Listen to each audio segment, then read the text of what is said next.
Just a quiet morning for a flight.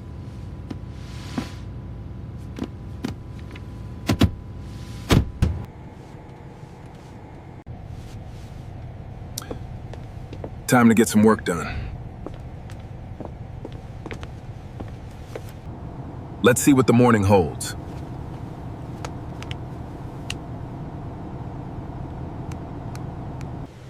Excuse me, I think you might be lost.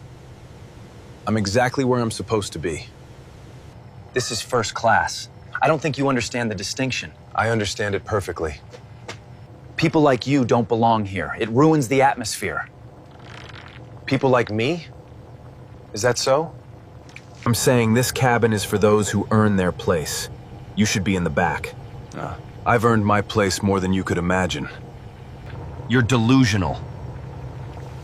I'm gonna make sure the flight staff handles this. Excuse me, can you remove this man? He's clearly not meant to be here. Is there a problem, sir? He's harassing me, and his presence is highly unwelcome. Sir, you're causing a disturbance. Please keep it down. I haven't said a word to him. I don't care who started it. I'm finishing it. Comply or face the consequences. See? Even the staff knows. You're out of your league. I need to get to the cockpit. I'll be right back. I work for the most prestigious aviation conglomerate in the country. Oh? Which one would that be? Thorne Aviation Holdings. You've probably never heard of it, but they run the show. Oh, really? I see. I'm one of their top project leads. I make more in a month than you probably do in a year. Is that what they teach you at Thorne? To judge people by their appearance? They teach us to recognize winners. And I know a loser when I say one. We'll see about that. Julian Vane, project lead.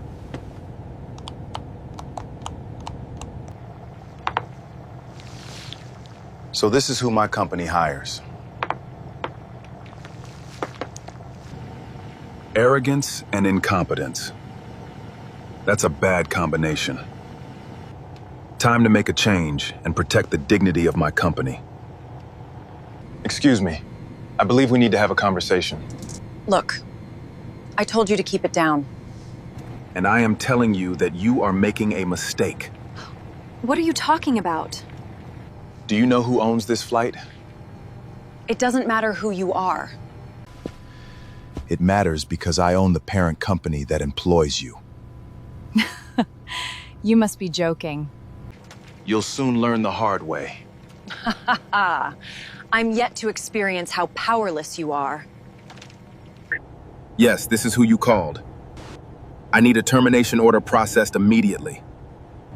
Julian Vane, project lead. Terminate his contract effective immediately. And the flight crew on Flight 402. Every one of them involved in this incident. Julian, we're in trouble. What are you talking about? That man, he's Marcus Thorne, the owner of this aviation. What? I didn't know. It doesn't matter, he just finished a call.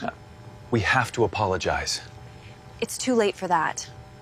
Please, sir. We're sorry, we didn't know. Don't bother. This is impossible. Just walk. Keep walking. I had everything. We had everything. Now we have nothing. You'd think the biggest mistake a person could make in this life is something huge or complicated, but watching this, you realize it's usually just being plain nasty to the wrong person.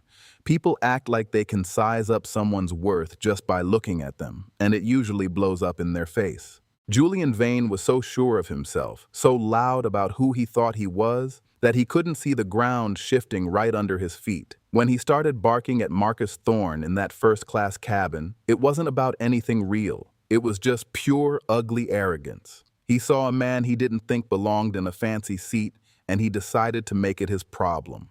It's hard to watch because you see that kind of thing happen in the world all the time. Someone getting pushed around just because they don't fit what some loudmouth thinks a person should be. Julian didn't have a reason, he just had an attitude, and he was ready to use it to make Marcus feel small.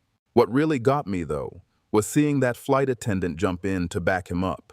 She was supposed to be there to look after everyone, but she made a choice to side with the bully. She saw Julian being aggressive and thought that was the right side to be on. It makes you realize how quickly people will go along with bad behavior just because it's coming from someone who sounds confident or looks the part. She didn't stop to think about whether she was doing the right thing. She just wanted to fit in with the guy making the most noise. Then you have that moment where Julian starts bragging about his job, puffing his chest out like he's the king of the world. He's talking about his company and his status, completely unaware that the man he's busy insulting is the one signing his paycheck. It's funny in a painful way, watching him dig his own grave with every word he says. He's so wrapped up in his own ego that he never even considers the possibility that he's talking to the person who holds all the cards in his own career. He thinks he's the one with the power, but he's just a guest in a house he doesn't understand. When Marcus finally made that call, he didn't need to yell or throw his weight around the way Julian did. He just did what needed to be done.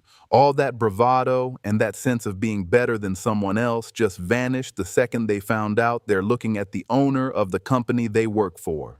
It's a hard lesson on how little that surface-level arrogance matters when someone actually has the power to hold you to your actions. Marcus didn't need to get into a shouting match or prove his worth to Julian. He knew exactly who he was and what he owned. The power didn't come from the suit or the ticket. It came from the fact that he was the one actually building things, while Julian was just busy trying to feel bigger than everyone around him.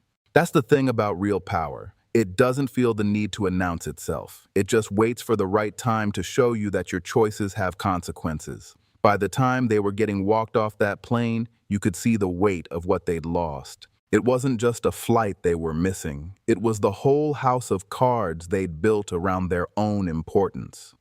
They thought they were the ones in charge of the cabin because they were loud and aggressive, but they were wrong. They were just people who chose to be cruel when it wasn't necessary. And in the end, that choice is what cost them everything. It makes you think about how we treat people. When we think they don't have any power over us, we might be nice to the boss, but how do we act toward the person in the seat next to us? Julian found out the hard way that you never really know who is sitting across from you. You might walk into a room thinking you're the most important person there, only to find out you're entirely replaceable in the eyes of someone you just spent 10 minutes insulting. I think the weight of the story really leans toward that moment of calm after the storm. Marcus just sits there like he always was going to, while the people who tried to make him small are left to deal with the fact that they've ruined their own lives. It isn't about revenge, really. It's just about things getting put back in the right order. The people who were acting like they owned the place realized they didn't even have a job to go back to.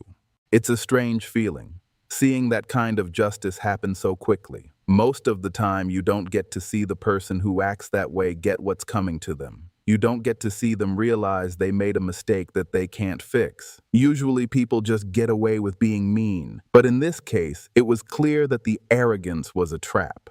Julian spent his whole time on that flight trying to prove he was better than Marcus, and he ended up proving he wasn't even smart enough to know who he was talking to. So you're left with the image of that empty space where the bully was sitting. It's a quiet reminder that you never know who you're dealing with. Maybe if Julian had just sat down and minded his own business, he'd still have his job and his pride. But he couldn't do that. He had to show everyone how big he was. And all he ended up doing was showing everyone how little he actually was. It's a simple lesson, but one that seems to get lost more often than not. Thank you for watching this video. Kindly like this video, subscribe, and share with your family and friends.